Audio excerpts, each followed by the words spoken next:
Hi, and welcome to another tutorial of KORG PA Manager. Today we will time slice a WAV file and create a pad out of it. What is time slicing, you might wonder? It's a feature that lets you play back a loop sample with the ability to increase and decrease the tempo and stay in sync without affecting the pitch. So let's take a look at how this is done. For this, we will need the pad manager. Let's continue with a new set. However, you could also load your existing set to begin with. Find an empty slot, right-click, and select the time slice menu. Here we will select and load one of our WAV loops.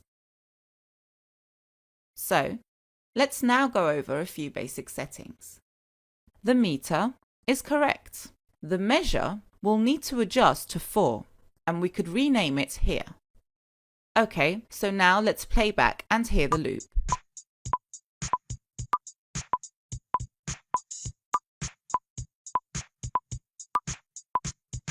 Pretty bad and quite out of sync. Now let's slice this and see how it fixes it.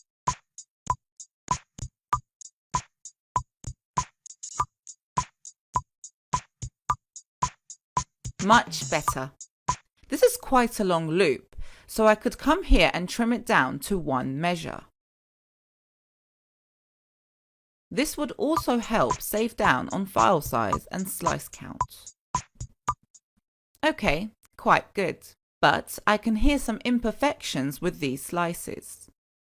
They should be aligned as close as possible with the beginning of the peak. We could fix this by lowering the scan range here. That's better. Although we could make it perfect by manually adding our own slices. Let's delete these. Select the slice tool and add the slice point.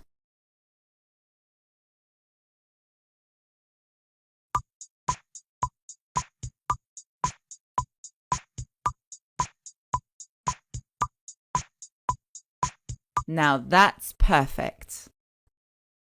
Okay. We will now go over some of the options available.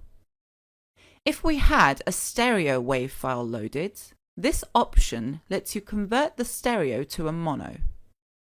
We could normalize the loop to balance out the volume. We have a noise remover option to get rid of those hiss noises. We could add and lower gain levels. Then we have the fade out slice option. This doesn't have a visual representation, but what it does is once you save out the pad, it'll add a slight fade to the end of each slice. This is quite useful and gets rid of some glitches if you have a busy loop sample.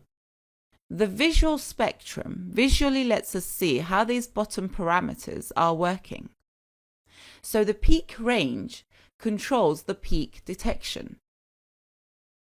The scan range is the width scanning area of the peak. And the minimum distance sets out the minimal distance between each slice point.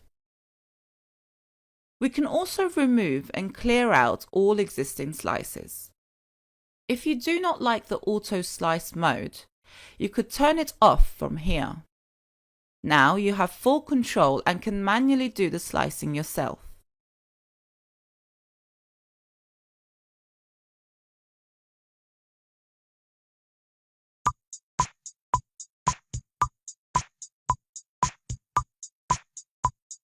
Pretty good job. And finally, we could reset all the changes and revert back to the beginning. Now, let me quickly redo all the steps and show you how to save the slice once you're happy with the results.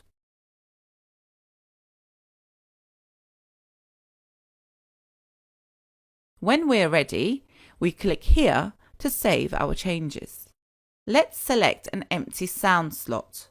This can be any of the user slots. And there we are. We have our pad created. Remember to update the type and sync options accordingly. Now we can take a look at what we created.